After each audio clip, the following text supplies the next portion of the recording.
Taylor Swift being a billionaire possibly be unethical if all she does is sing and have concerts? So glad you asked, let's discuss. First of all, that statement is already unfortunately incorrect. Taylor Swift does also make a lot of money on merch, and there's a lack of transparency surrounding that supply chain. And given the lack of transparency, it is almost certain that not everyone who works on those products receives a living wage or works in good labor conditions. But let's even put that aside and just simply use one of her world tours as an example. Taylor Swift grossed approximately $266 million from the Reputation tour, and in that year she earned approximately $185 million of pre-tax income. We don't know exactly how much of that was profit, but this says that income was largely thanks to this tour. So let's assume that she made half of that, or $90 million of profit from the tour.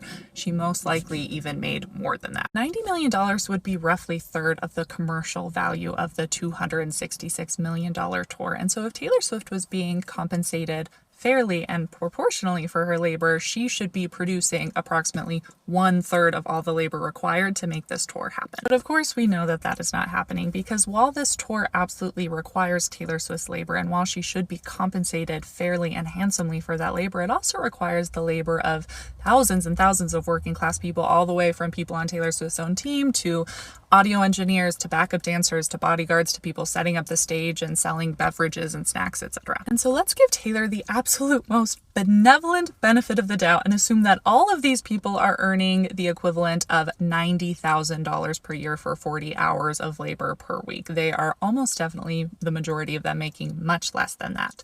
But Taylor Swift would still be earning 1,000 times the amount of these people, which, if we lived in a fair and just world, would mean Taylor Swift was contributing 1,000 times the labor, or 40,000 hours of work per week on this tour, which is the equivalent of 10 hours a day every single day for 11 years straight of labor, just on the Reputation tour, not even the album, just the tour alone. But of course, that's not what's happening. As talented and hardworking as Taylor Swift is, it is physically impossible for her to earn the amount of money that she is making. She's getting that money because she's taking it from working class people who are producing, let's say, $90,000 worth of commercial value for this tour in the form of their labor, but only receiving 50,000 or less of that in return. Taylor Swift and all other, million billionaire capitalists are stealing that 40,000 extra dollars worth of labor, and she's doing it to thousands and thousands of people, enough people to amass that $90 million paycheck that she took for herself. If Taylor Swift becomes a billionaire, that means that she committed $1 billion worth of what is effectively labor theft, simply because it is legal to do so in our current system. But just because something is legal does not make it ethical.